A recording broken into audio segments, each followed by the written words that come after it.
வருகிற 15ஆம் தேதி சனிக்கிழமை மாலை ஒரு 4 மணிக்கு கொடேசியா வளாகமான இந்த இடத்திலேயே, இந்த கிரவுண்டிலேயே அந்த கூட்டம் துவங்க இருக்கிறது என்பதை நான் தெரிவித்துக் கொள்ள விரும்புகிறேன்.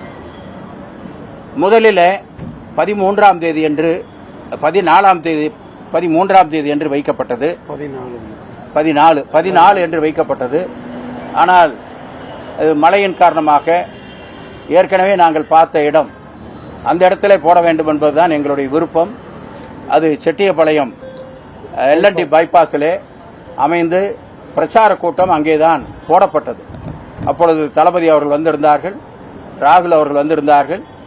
மிகப்பெரிய கூட்டம், அநேகமாக இந்தியாவிலே அவ்வளவு பெரிய கூட்டம் இல்லை என்று பேசுகிற அளவிற்கு அங்கே ஒரு பெரிய கூட்டம். அந்த இடமும் எங்களுக்கு அவ்வளவு அருமையாக அமைந்தது. எனவே அதே இடத்திலே போட வேண்டும் என்பதுதான் எங்களுடைய விருப்பமாக இருந்தது. ஆனால் மழையின் காரணமாக அந்த இடத்துல இப்பொழுது கொஞ்சம் சேரும் சகதியுமாக இருக்கிறது. எனவே அங்கே மீண்டும் ஒரு முறை மழை வந்துவிட்டால் சிரமம் என்ற காரணத்தால் தலைவர் அவர்களே எங்களை அழைத்து நீங்கள் கொடேசியா வளாகத்திலேயே போடுங்கள் என்று எங்களுக்கு அவர்கள் சொல்லியிருக்கிறார்கள். அந்த வகையிலே இங்கே ஏற்பாடு செய்யப்பட்டிருக்கிறது. 15ஆம் தேதி சனிக்கிழமை மாலை 4 மணிக்கு அந்த நிகழ்ச்சி இங்கே துவங்க இருக்கிறது. 40 புதிய நாடாளுமன்ற உறுப்பினர்களும் கலந்து கொள்கிறார்கள். தோழமை கட்சியுடைய தலைவர்கள், அதேபோல தோழமை அமைப்புகள், அப்புறம் திமுகவினுடைய முக்கிய நிர்வாகிகள் அனைவரும் இங்கே கலந்து கொள்ள இருக்கிறார்கள். எங்களுடைய கழக தோழர்கள் இந்த செய்தி கிடைத்ததிலிருந்தே இங்கே எல்லா பணிகளையும் துவக்கி செய்து கொண்டிருக்கிறார்கள்.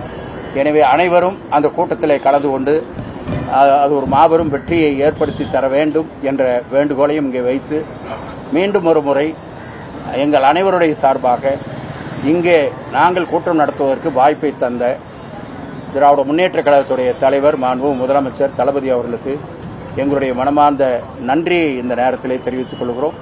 முத்தமிழறிஞர் கலைஞருடைய 100ஆண்டு விழாவை, நிறைவு விழாவை இங்கே நடத்துவதும் எங்களுக்கு மகிழ்ச்சியாக இருக்கிறது. எனவே அதற்காக நன்றியை தெரிவித்துக் கொள்கிறோம். அதை பற்றி ஒன்றும் முடிவு வரல.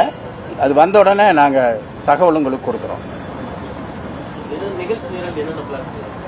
இல்லை, நிகழ்ச்சி நிரலில் தலைவர்கள் பேசுவாங்க. அப்புறம் நிறைவாக தளபதி பேசுவார். இந்தியா முழுவதும் ஒரு கூட்டணி அமைக்கப்பட்டது. அந்த கூட்டணி இன்றைக்கு ஆட்சியை பிடிக்கிற அளவிற்கு வரவில்லை என்றாலும் மிகப்பெரிய வெற்றியை பெற்றிருக்கிறது. மத்தியில் இருக்கிற அரசாங்கம் தன்னிச்சையாக செயல்பட முடியாமல் அவர்கள் இந்திய கூட்டணி கட்சியினுடைய ஆலோசனைகளை கண்டிப்பாக கேட்டே ஆக வேண்டும் என்ற ஒரு நிலைக்கு இன்றைக்கு உருவாக்கப்பட்டிருக்கிறது. எனவே இவ்வளவு பெரிய கூட்டணி அமைவதற்கு நம்முடைய தலைவர் அவர்கள்தான் காரணமாக இருந்தார்கள்.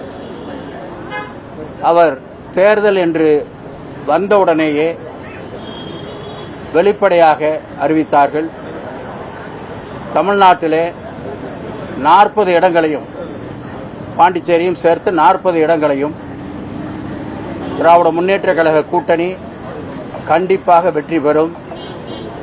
அந்த அளவிற்கு இந்த மக்களுக்கு உண்டான பணிகளை நாங்கள் செய்திருக்கிறோம். எனவே அந்த நம்பிக்கையில் தான் உங்களிடத்திலே இந்த வாக்குறுதியை நான் கொடுக்கிறேன் என்று தலைவர் அவர்கள் தெரிவித்தார்கள். அதேபோல வாக்குப்பதிவு நடந்தது. எங்கேயும் ஆளுங்கட்சியாக இருக்கிறோம் என்ற அந்த அடிப்படையில் ஒரு சின்ன பிரச்சனை கூட எங்களுடைய கட்சியினுடைய சார்பாகவோ அரசனுடைய சார்பாகவோ அல்லது அரசை பயன்படுத்தி சட்டதிட்டங்களுக்கு மாறாக பணிகளை செய்து வாக்குகளை பெறுவதற்கான எந்த முயற்சியும் எங்களுடைய கழக தோழர்கள், கூட்டணி கட்சி நண்பர்கள் எடுக்கவில்லை என்பதை இந்த நேரத்தில் நான் திட்டவட்டமாக தெரிவித்துக் கொள்கிறேன்.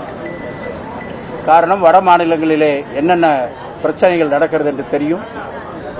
எனவே நம்முடைய தமிழ்நாட்டிலே நம்முடைய அரசு இருந்தும், நாம் வலுவாக இருந்தும், எந்த விதமான ஒரு சின்ன அசம்பாவிதம் கூட இல்லாமல் இந்த தேர்தலை நடத்தி முடித்திருக்கிறோம்.